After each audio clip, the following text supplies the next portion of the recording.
जी हां, बिहार में गिर गया एनडीए का अहम विकेट। नीतीश ने भी बनाई कार्यक्रम से दूरी। अब दिखाऊंगा बीजेपी के औकात किसने कहा। राहुल के पटना दौरे से नया समीकरण तैयार। बहुत स्वागत है आप सभी का। आप देख रहे हैं द राजनीति का विशेष सेगमेंट खबर और विश्लेषण। मैं हूं जबार खान। दोस्तों, आखिर बीते 24 घंटे में ऐसा क्या हो गया जिसके बुनियाद पर कहा यह जा रहा है कि एनडीए की खास सहयोगी पार्टी अब एनडीए का दामन छोड़ रही है। आखिर एनडीए की उस सहयोगी पार्टी के मुखिया ने ऐसा क्यों कहा कि अब मैं बिहार में दिखाऊंगा बीजेपी को उसकी औकात। आखिर वो कौन सी सहयोगी पार्टी है जो कि भारतीय जनता पार्टी और एनडीए से दूरी बना रही है। मगर नीतीश कुमार ने अचानक बीजेपी द्वारा एनडीए द्वारा आयोजित एक कार्यक्रम से दूरी क्यों बना ली। आखिर लालू प्रसाद यादव और नीतीश कुमार से सांकेतिक कन्वर्सेशन के बाद में राहुल गांधी के पटना दौरे के बाद से बिहार एक नए ट्रैक पर आगे कैसे बढ़ने लगा। क्या राहुल गांधी का बिहार का दौरा बहुत कुछ कह रहा है, जब आने वाले दिनों में उसका बड़ा प्रभाव बिहार की राजनीति के उथल पुथल के तौर पर पड़ेगा। और ऐसे में बिहार में एनडीए के पहले विकेट के गिरने की शुरुआत हो चुकी है। दोस्तों, विस्तार से आपको बताते हैं। दोस्तों, दरअसल बिहार में आप बीते 2 महीनों से इस बात की सुगबुगाहट न सिर्फ सुन रहे हैं बल्कि देख रहे हैं कि किस तौर पर नीतीश कुमार बीजेपी को झटके पर झटका दे रहे हैं। अलग बात है कि नीतीश अभी भी एनडीए का हिस्सा अभी तक बने हुए हैं, मगर बीच में चिराग पासवान और फिर उनके बदले हुए सुर और अब एक दूसरे मजबूत सहयोगी जिनकी पार्टी बिहार में एनडीए सरकार में उनकी पार्टी के लोग मंत्री हैं, केंद्र में भी मंत्री हैं, उन्होंने अब भारतीय जनता पार्टी के लिए कहा कि साहब हम अब बिहार में औकात दिखाएंगे। आप हैरान होंगे, मगर यह तय है दोस्तों। इसीलिए हमने लिखा कि बिहार में गिरा एनडीए का पहला विकेट, क्योंकि जो शब्द, जो बातें, जो भाषा का इस्तेमाल उन्होंने किया है उसे यही लग रहा है कि साहब चुनाव से ठीक पहले वो एनडीए से अलग होने जा रहे हैं। दोस्तों, बिहार में विधानसभा चुनाव से पहले जहां इंडिया गठबंधन में खींचतान की खबरें आपने मेन स्ट्रीम मीडिया के कई मीडिया हाउसेस पे देखी होंगी, मगर एनडीए में असली खींचतान है। एनडीए में सब कुछ ठीक नहीं है। एनडीए में पहला विकेट गिर रहा है। और वो कौन है दोस्तों? कहा जा रहा है केंद्रीय मंत्री जीतन राम मांझी के बयान से फिलहाल यही संकेत मिले। झारखंड में और दिल्ली में तो देखा गया कि जिनका क्या औकात है उसके नाम पर लोगों को टिकट मिला। इसका मतलब है कि जीतन मांझी का औकात वहाँ नहीं समझा गया कि दिल्ली में भी औकात नहीं है और झारखंड में भी औकात नहीं है, इसलिए वहाँ टिकट हमको नहीं मिला। तो हम अब बिहार में अपना औकात दिखलाना चाहते हैं और खास करके अपने समाज को और हमारे समर्थक जो बाकी जो हैं, हमारी नीतियों से मुख्यमंत्री काज में जो नीति हमने अपनाई है युवाओं के लिए, महिलाओं के लिए, खेती गृहस्थों के लिए, उन सबको एकत्र करके हम अपना ताकत दिखलाना चाहते हैं। और यहाँ कहना चाहते हैं कि झारखंड और दिल्ली में जिस प्रकार से आपने हमको धोखा दिया वैसे धोखा यहाँ नहीं चलेगा। क्या सर एनडीए से आप नाराज हैं? सर नाराज नहीं है। घर में रोटी की मांग तो कर सकते हैं ना गार्जियन से। अगर हमको 4 रोटी की भूख है, हमको 1 और रोटी नहीं दीजिएगा तो हम गार्जियन से मांगे नहीं। वही मांग मेरी है। दो जगह हमको नहीं दिया गया।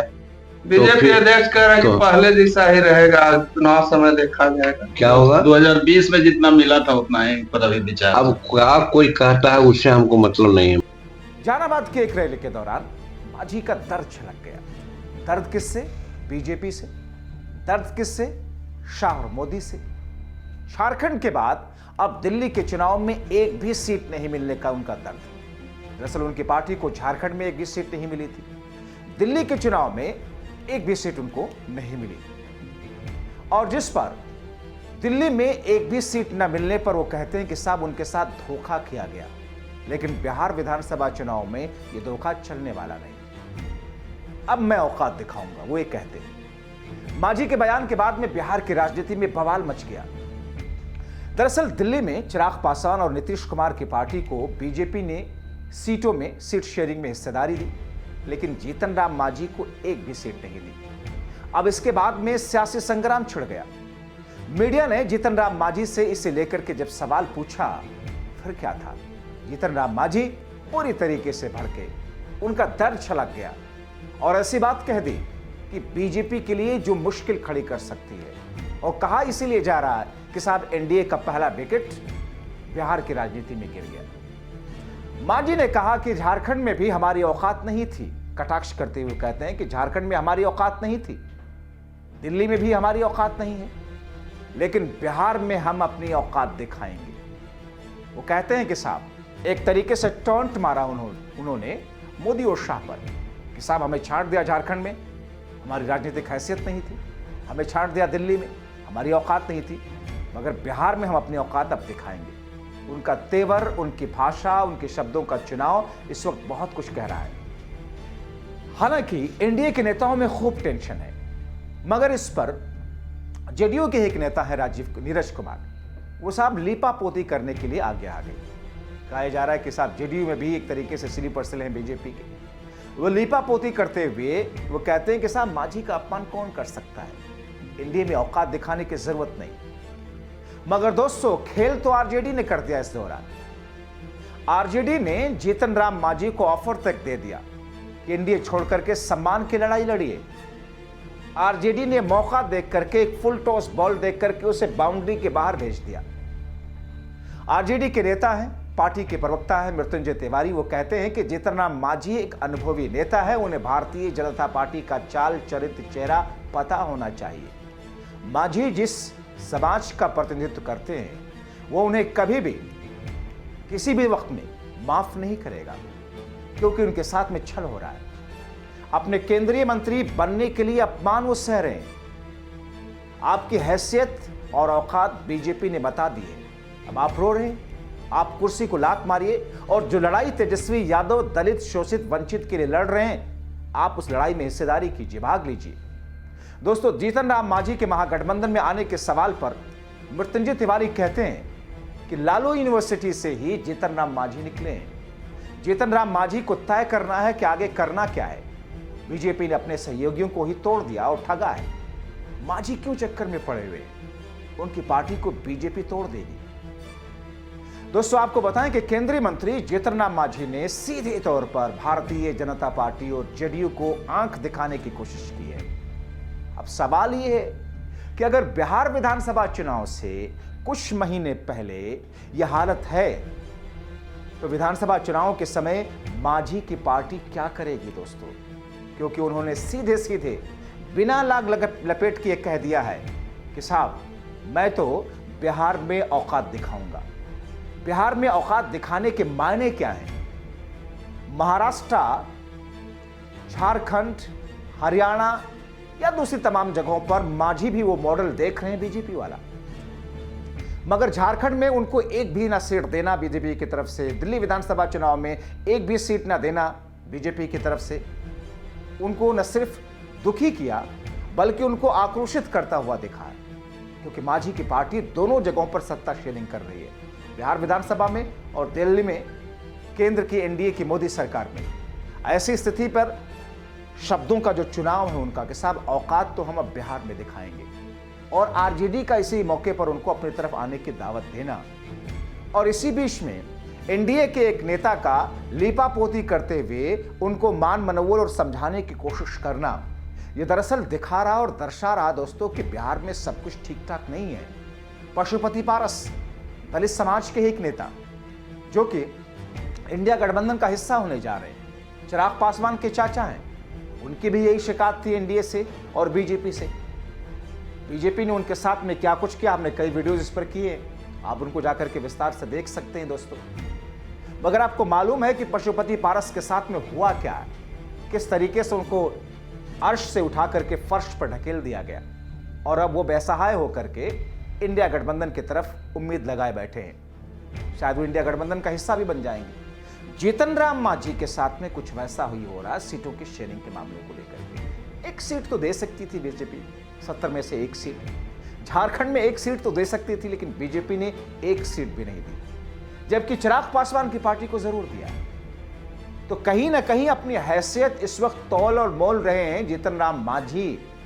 और कहा यह जा रहा है कि 18 जनवरी को जब से राहुल गांधी का दौरा बिहार का हुआ, पटना वो गए, संविधान बचाओ कार्यक्रम में हिस्सा लिया, अपने पार्टी के नेताओं से मिले, उसके बाद में असली जो खेल हुआ, लालू, तेजस्वी और राबड़ी देवी से उनकी मुलाकात, पशुपति पारस और फिर नीतीश कुमार से सांकेतिक मुलाकात की जो खबरें आ रही है, उसके आधार पर यह कहा जा रहा है कि साहब एक अलग तरीके का गेम प्लान तैयार है इंडिया गठबंधन का। और ऐसे में बिहार में एनडीए का पहला विकेट मान लिया जाए कि लगभग गिर गया। आधिकारिक तौर पर इसकी घोषणा कब होती है, या फिर बीजेपी जीतन राम मांझी को उन शर्तों को मान लेती है, बीजेपी जीतन राम मांझी को लेकर के कोई प्लान बी तैयार करती है, उनकी सीट शेयरिंग में किसी तरीके की हिस्सेदारी देती है, जो कि फिलहाल दोस्तों लग नहीं रहा है। ऐसे में जीतन राम मांझी के सामने विकल्प क्या है? इंडिया गठबंधन। विकल्प क्या है? आरजेडी के साथ तालमेल करना। तो जीतन राम मांझी क्या करेंगे? क्योंकि बिहार में एनडीए की विकेट गिरने के बाद में जाहिर तौर पर इस खबर का इंपैक्ट जो होगा दूसरे दलों पर भी पड़ेगा, वो भी सोचेंगे कि वो कहां पर खड़े हैं। तो ऐसी स्थिति में बीजेपी के लिए एक बड़ा झटका होगा, मोदी शाह के लिए एक ऐसा झटका होगा, क्योंकि सांकेतिक तौर पर भले ही राजनीतिक स्थिति में मौजूदा वक्त में जीतन राम मांझी की पार्टी कोई बहुत बड़ा उलटफेर करने की स्थिति में ना हो, भले ही उनकी बहुत बड़ी सियासी हैसियत ना हो, मगर इतनी सियासी हैसियत तो है कि कुछ उलटफेर करने के लिए एक बुनियाद तो बन सकते हैं। अब ऐसे में इंतजार करना होगा और देखना होगा कि आगे आने वाले दिनों में स्थितियां किस तौर पर बन रही हैं, क्योंकि बिहार की राजनीति का जुड़ाव कहीं ना कहीं केंद्र और दिल्ली की राजनीति से है।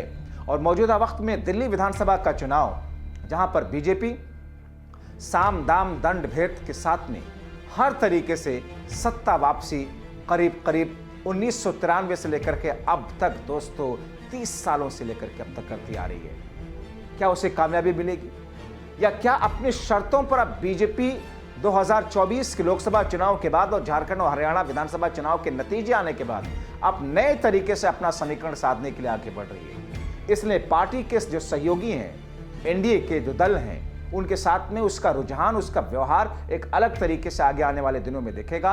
यानी कि बीजेपी अब अपनी शर्तों पर अपने सहयोगियों को झुकने या रहने के लिए मजबूर करेगी। तो फिर जीतन राम मांझी क्या करते हैं, यह फैसला बहुत महत्वपूर्ण होगा। इसका इम्पैक्ट बिहार की राजनीति से लेकर दिल्ली की राजनीति पर क्या पड़ता है? क्या जीतन राम मांझी एनडीए छोड़ करके इंडिया गठबंधन का हिस्सा बनेंगे? क्या जीतन राम मांझी बिहार की सरकार और केंद्र की सरकार से अलग होंगे? ये सब कुछ देखना बहुत महत्वपूर्ण होगा। फिलहाल ये वक्त के गर्भ में है, मगर आप देखिए और तय कीजिए कि स्थितियां कैसी बनती हुई दिख रही हैं। क्योंकि एक तरफ कहा यह जा रहा है कि महाराष्ट्र में सब कुछ ठीक ठाक नहीं है। महाराष्ट्र में एकनाथ शिंदे हो, अजित पवार हो, और जिस तरीके से हाल के दिनों में महाराष्ट्र में उठापटक की तस्वीरें और खबरें सामने आई हैं, और ऐसी स्थिति में महाराष्ट्र की सरकार जिस तरीके से लॉ एंड ऑर्डर के मामले पर झुकी हुई है, बीजेपी को इसका एक बड़ा डेंट लगता हुआ दिख रहा, खासतौर पर सलमान बाबा सिद्दीकी और अब सैफ प्रकरण के बाद से कहीं ना कहीं इसका इम्पैक्ट जनता में भी किस तौर पर पड़ता है। जिस तरीके से चंद्रबाबू नायडू आंखें तरे रहे हैं और उनको मनाने में उस अंदाज में बीजेपी नाकाम साबित होती जा रही है। और ऐसे में महाराष्ट्र में एनडीए का इस अंदाज में ये कहना सांकेतिक तौर पर कि साहब पहला विकेट गिर रहा है, ये दर्शा रहा है कि बहुत सारी स्थितियां एक साथ मिलकर के बीजेपी और मोदी शाह के लिए बहुत टेंशन पैदा कर रही हैं। अब ऐसे में बीजेपी, एनडीए के वो दल जो बीजेपी के साथ रहना चाहते हैं, इसे कैसे टैकल करते हैं, देखना बहुत महत्वपूर्ण होगा। दोस्तों, इसी के साथ इस वीडियो में अभी के लिए बस इतना ही। मगर आपको ये खबर लगी कैसे? अगर आप बिहार के हैं तो बिहार की राजनीति को किस दशा और दिशा में देखना चाहते हैं, आप अपनी राय जरूर दें। आप सभी लाखों दर्शकों का शुक्रिया जो हमें देखते सराहते हैं कि आप इस खबर को ज़्यादा से ज़्यादा लाइक करें, शेयर करें, जो नए हैं वो सब्सक्राइब करें और अपनों तक पहुंचाएं ताकि सब इससे जागरूक हो सके। बहुत शुक्रिया।